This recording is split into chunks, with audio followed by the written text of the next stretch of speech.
यो कथा सोलुखुम्बु नामको सानो गाउँको हो, जहाँ अजय नामको एक गरिब किसान बस्थ्यो। अजयको परिवारमा उसको अलावा उसकी पत्नी सीमा र एक छोरा राजु थिए, जससँग ऊ खुसी साथ बस्थ्यो। अजयसँग गाउँमा आफ्नो एउटा जमिन थियो, जहाँ खेती गरेर उसले आफ्नो घरको पालन पोषण गर्थ्यो। तर अब त्यो जमिन पहिले जस्तो उब्जाउ थिएन। बिस्तारै उसको जमिनबाट फसलको उत्पादन पनि कम हुँदै गयो। एक दिन यही चिन्तामा ऊ आफ्नो जमिनको छेउमा बसेर कमाउने अर्को उपाय सोच्न थाल्छ। दिनदिनै मेरो यो जमिनबाट उब्जने फसल कम हुँदैछ। अब मलाई अर्को जमिन लिएर काम गर्नुपर्छ वा कमाउने अर्को उपाय खोज्नुपर्छ। यो जमिनको भरमा अब म बस्न सक्दिन। ल एकचोटि सीमासँग सल्लाह लिएर हेरौं उनले के भन्छन्, अजयले सोच्यो। ऊ तुरुन्तै खेतबाट घरतर्फ लाग्छ।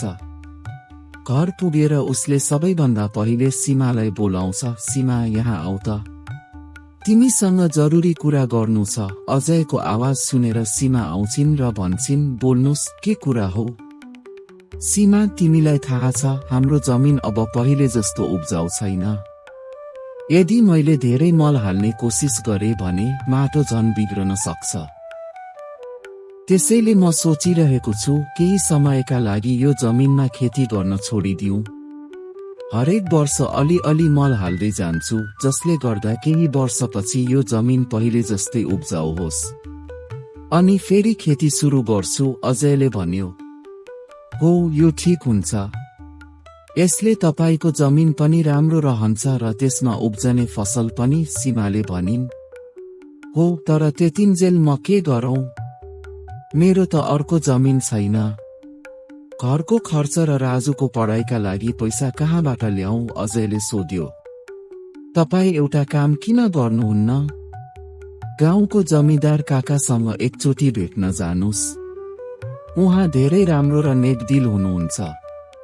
उहाँले तपाईको जरुर केही सहयोग गर्नुहुन्छ, सीमाले सुझाइन्। हो सीमा, यो ठीक हुन्छ। काकाले यदि कुनै नयाँ काम गर्न भन्नुभयो भने पनि त्यसमा सहयोग गर्नुहुन्छ। ठीक छ, म भोलि बिहानै काकासँग भेट्न जान्छु, अजयले भन्यो। भोलिपल्ट बिहान अजय जमिदारको घरतर्फ लाग्छ। जमिदारको घर बाहिर पुगेर ऊ बोलाउँछ, काका घरमा हुनुहुन्छ? अजयको आवाज सुनेर जमिदार बाहिर आउँछन् र भन्छन्, आऊ अजय छोरा। के भयो? केही काम थियो? हो काका, तपाईको सहयोग चाहिएको थियो, अजयले भन्यो। बोल न छोरा, म कसरी तिम्रो सहयोग गर्न सक्छु? जमिदारले सोधे। अजयले आफ्नो खेतको अवस्था फटाफट बताइदिन्छ। काका, मेरो एउटै जमिन छ जसमा खेती गरेर मैले घर चलाउँथे। मैले आजसम्म खेती बाहेक अरू काम गरेको छैन। अब मलाई के गर्ने भन्ने थाहा छैन। छोरा, खेती बाहेक अरू काम किन गर्नु पर्यो? एउटा काम गर, मेरो गाउँ बाहिर एउटा जमिन छ, त्यहाँ खेती गर, जमिदारले भने। काका, तर त्यसो गर्दा तपाईलाई नोक्सान हुन्छ, अजयले भन्यो। होइन छोरा, कुनै नोक्सान हुँदैन। यसै बहानाले तिमीले मेरो जमिनको हेरचाह पनि गर्छौ। म बुढो भइसके, मेरो छोरा पनि शहरमा छ। यसले तिम्रो पनि भलो हुन्छ र मेरो पनि जिम्मेवारी कम हुन्छ, जमिदारले सम्झाए। ठीक छ काका, यदि यस्तो कुरा हो भने म भोलिदेखि नै त्यो खेतमा काम गर्न थाल्छु, अजयले धन्यवाद दिँदै घर फर्कियो। घर पुगेर उसले सीमालाई सबै कुरा बतायो। यो त धेरै राम्रो भयो। तपाईको सबै चिन्ता सकियो, सीमाले भनिन्। हो सीमा, अब म काकाको खेतमा धेरै मेहनत गर्छु र कोसिस गर्छु कि एक दुईवटा अरू खेत पनि किनौं। भविष्यमा यस्तो समस्या आयो भने हामी तयार रहौं, अजयले भन्यो। भोलिपल्ट बिहान अजय काकाको खेतमा काम गर्न निस्कन लाग्छ। ऊ सोच्छ, काकाको जमिन गाउँ बाहिर छ, साँझ फर्कदा ढिला हुन सक्छ। सीमालाई भनिदिउँ। सीमा, यहाँ आऊ त, अजयले बोलायो। सीमा आउँछिन् र भन्छिन्, के भयो? सीमा, काकाको खेत गाउँ बाहिर छ, साँझ घर फर्कदा ढिला हुन सक्छ। यदि ढिला भयो भने तिमी र राजु खाना खाएर सुत्नु, अजयले भन्यो। ठिक छ, तर आफ्नो ख्याल राख्नु ल। 1 मिनेट पर्खनु, म तपाईको खानाको डिब्बा ल्याउँछु, सीमाले भनिन्। अजय खानाको डिब्बा लिएर गाउँ बाहिरको खेतमा काम गर्न लाग्छ। केही समयपछि ऊ खेतमा पुग्छ र काम सुरु गर्छ। काम गरेको केही समयमै पछाडिबाट एउटा सर्पले उसलाई टोक्छ। सर्पले टोकेको केही समयमै अजय लड्छ र बेहोस हुन्छ। गाउँ बाहिर भएकोले उसको खबर घरमा पुग्दैन। बिहानको रात हुन्छ, सीमा अजयको प्रतीक्षा गर्छिन्। सीमालाई चिन्तित देखेर राजु सोध्छ, आमा के भयो? बाबा अहिलेसम्म किन आउनु भएन? छोरा, तिम्रा बाबा आज काकाको गाउँ बाहिरको खेतमा काम गर्न गएका थिए। उनले मलाई भनेका थिए फर्कदा ढिला हुन सक्छ। तर अब धेरै समय भइसक्यो, सीमाले भनिन्। आमा चिन्ता नगर्नुस्, बाबाले ढिला हुन्छ भनेर भनेका थिए, केही सोचेर भनेका होलान्। तपाई सुत्न जानुस्, राजुले भन्यो। सीमा आफ्नो कोठामा सुत्न गइन्। भोलिपल्ट बिहान पनि अजय घर नफर्केपछि सीमा चिन्तित भएर जमिदारको घर पुग्छिन्। नमस्ते जमिदार काका। नमस्ते छोरी। के भयो? अजय कहाँ छ? काका, अजय हिजो तपाईको गाउँ बाहिरको खेतमा गएका थिए, तर अहिलेसम्म फर्केका छैनन्, सीमाले भनिन्। के भनिस्? अजय हिजो गएको थियो र अहिलेसम्म फर्केनन्, जमिदारले आश्चर्य माने। हो काका, उनले मलाई भनेका थिए खेत गाउँ बाहिर छ, रात पर्न सक्छ। तर अब त बिहान भइसक्यो, ऊ आएन, सीमाले भनिन्। चिन्ता नगर्नु छोरी, मलाई केही समय देऊ, म कसैलाई पठाएर बुझ्छु, जमिदारले भने। जमिदारले आफ्नो घरमा काम गर्ने घनश्यामलाई अजयलाई हेर्न खेतमा पठाउँछन्। घनश्याम खेतमा पुग्छ र अजयको अवस्था देखेर चिन्तित हुन्छ। यो के? अजयको त पुरा शरीर निलो भइसक्यो। मलाई लाग्छ यसलाई सर्पले टोकेको छ। मलाई तुरुन्तै जमिदारजीलाई यो कुरा भन्नुपर्छ। घनश्याम भाग्दै जमिदारको घर पुग्छ। जमिदारले घनश्यामलाई देख्न साथ सोध्छन्, के भयो घनश्याम? अजय भेटियो? घनश्यामले सबै कुरा बताउँछ। सीमाले पनि यो कुरा सुन्छिन् र रुन थाल्छिन्। घनश्याम, तिमी वैद्यजीलाई लिएर तुरुन्तै त्यहाँ जाऊ। म सीमालाई लिएर आउँछु, जमिदारले भने। जमिदार सीमालाई सम्झाउँछन्, सीमा रोना बन्द गर र मसँग जाऊ। तिम्रो रुनाले अजय ठिक हुँदैन। जमिदार र सीमा खेतमा पुग्छन्। अजय बेहोस अवस्थामा लडिरहेको हुन्छ, उसको शरीर निलो भइसकेको हुन्छ। सीमा रुन थाल्छिन्। त्यही बेला वैद्यजी आइपुग्छन् र अजयको अवस्था जाँच्छन्। वैद्यजी, अजयको अवस्था कस्तो छ? जमिदारले सोध्छन्। जमिदारजी, म तपाईलाई झुटो बोल्न चाहन्न। अजयको अवस्था धेरै नाजुक छ। मैले विष काट्ने औषधि दिएको छु, तर विष उसको शरीरमा धेरै समय रह्यो। त्यसैले ऊ गहिरो बेहोसीमा गएको छ, वैद्यजीले भने। गहिरो बेहोसी भनेको के हो वैद्यजी? सीमाले सोधिन्। गहिरो बेहोसीमा व्यक्ति जीवित हुन्छ, तर उसको शरीरमा कुनै हलचल हुँदैन। ऊ कहिले होसमा आउँछ यो भन्न सकिँदैन, वैद्यजीले जवाफ दिए। अब हामी के गरौं? जमिदारले सोधे।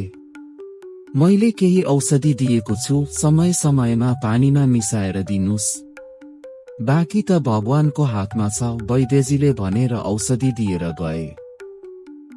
गाउँलेहरूले अजयलाई घर ल्याएर उसको ओछ्यानमा राखिदिन्छन्। जमिदारले सीमालाई सम्झाउँछन्, सीमा चिन्ता नगर्नु, तिमी अजयको राम्रो हेरचाह गर, ऊ चाँडै ठिक हुन्छ। तिमीलाई कुनै कुराको आवश्यकता परे मलाई भन्नु, म हरेक महिना तिमी र राजुका लागि केही पैसा पठाइरहनेछु। हिम्मत नहार्नु। धेरै धेरै धन्यवाद काका। तपाईले हाम्रो धेरै सहयोग गर्नुभयो, सीमाले भनिन्। जमिदार फर्केपछि राजु आउँछ र आफ्नो बाबुको अवस्था देखेर सीमालाई सोध्छ, आमा बाबालाई के भयो? छोरा, हिजो खेतमा तिम्रा बाबालाई सर्पले टोक्यो, जसले गर्दा ऊ बेहोस भएको छ, सीमाले भनिन्। आमा बाबा कहिले होसमा आउनुहुन्छ? वैद्यजीले केही औषधि दिएका छन्, समय समयमा दिनुपर्छ। उनले भनेका छन् यी औषधिले ऊ चाँडै ठिक हुन्छ, सीमाले जवाफ दिइन्। तर आमा बाबाको यस्तो हालत छ, अब घरको खर्च कसरी चल्छ? राजुले सोध्यो। छोरा, तिमी त्यसको चिन्ता नगर्नु, म सबै सम्हाल्छु, सीमाले भनिन्।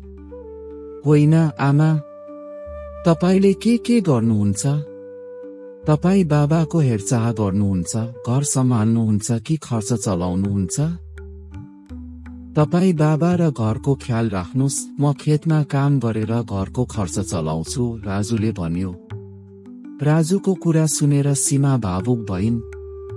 होइन छोरा, तिमीले काम गर्नु पर्दैन, म सबै सम्हाल्छु।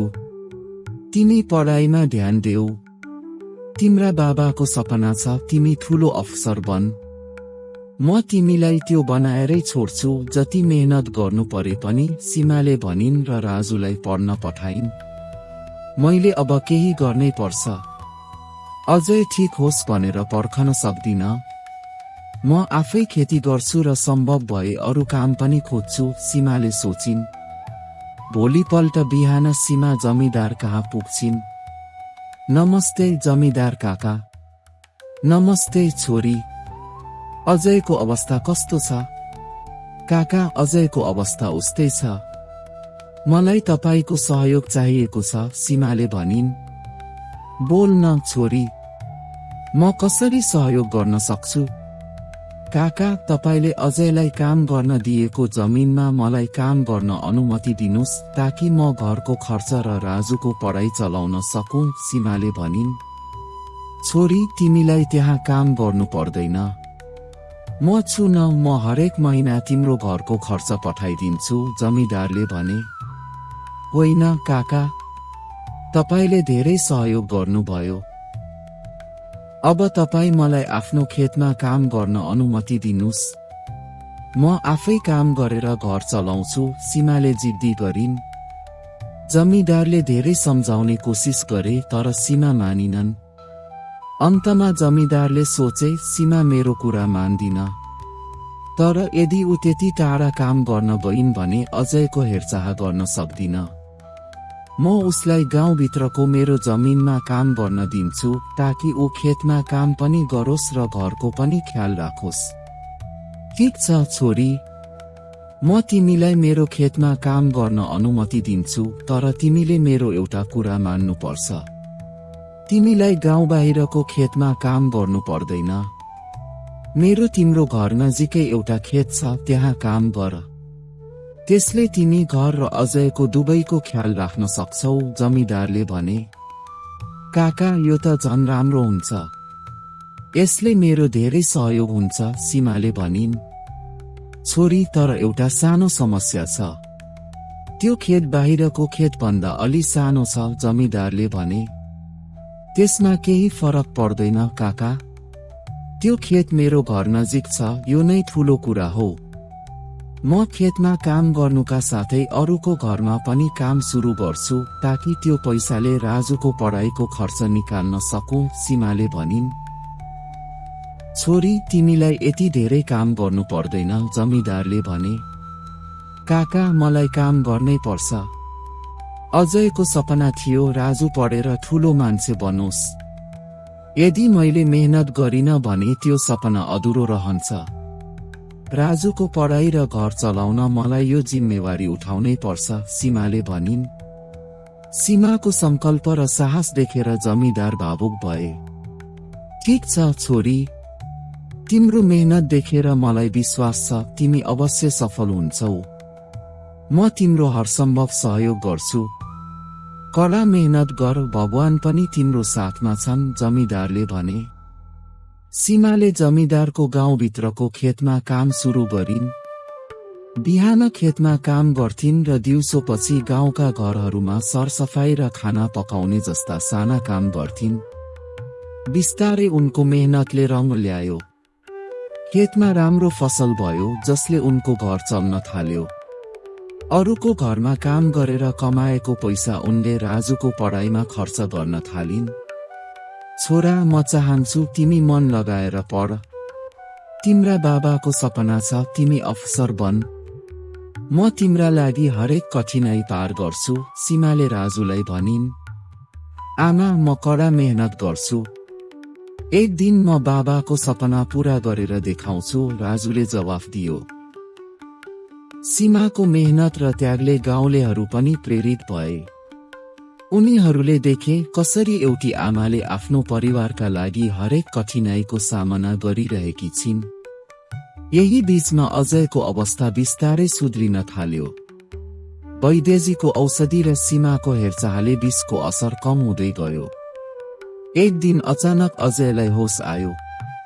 अजयलाई होसमा आएको देखेर सीमा धेरै खुसी भइन्। अजय, तिमीलाई होस आयो। भगवानले मेरो मेहनत र प्रार्थना सुनिदिए। सीमा, मैले तिमी र राजुलाई धेरै दुःख दिए, अजयले भने। होइन अजय, तिमी हाम्रो बल हौ। जब तिमी ठिक हुँदै थियौ मैले हरेक जिम्मेवारी सम्हाले। र हेर अब सबै ठिक हुँदैछ, सीमाले भनिन्। अजय बिस्तारै पूर्ण रूपमा ठिक भयो। उसले सीमाको मेहनत र त्याग देखेर प्रण गर्यो कि अब ऊ सीमासँग काँधमा काँध मिलाएर परिवारलाई अगाडि बढाउँछ। राजुको पढाइ पनि सफलतापूर्वक चलिरह्यो र केही वर्षपछि ऊ ठूलो अफसर बन्यो। आमा, बाबा, म आज जे छु तपाईहरूको मेहनत र त्यागले हो, राजुले भन्यो। होइन छोरा, यो सब तिम्री आमाको बलिदान हो। उनले हाम्रो परिवार बचाउन हरेक कठिनाईको सामना गरिन्, अजयले भने। सीमाको त्याग र अजयको साथले एउटा नयाँ उदाहरण स्थापित गर्यो। सोलुखुम्बुका गाउँलेहरू अहिले पनि यो कथालाई प्रेरणाको रूपमा आउने पुस्ताहरूलाई सुनाउँछन्। यसरी यो आमाको त्यागको कथाले हामीलाई सिकाउँछ कि एउटी आमाको समर्पणले कुनै पनि चुनौतीलाई जित्न सक्छ र परिवारलाई एकसाथ राख्छ। साथीहरू, यस्ता थप रोचक र रमाइला कथाहरू हेर्नका लागि हाम्रो यो च्यानललाई चाँडै सब्स्क्राइब गर्नुहोस्।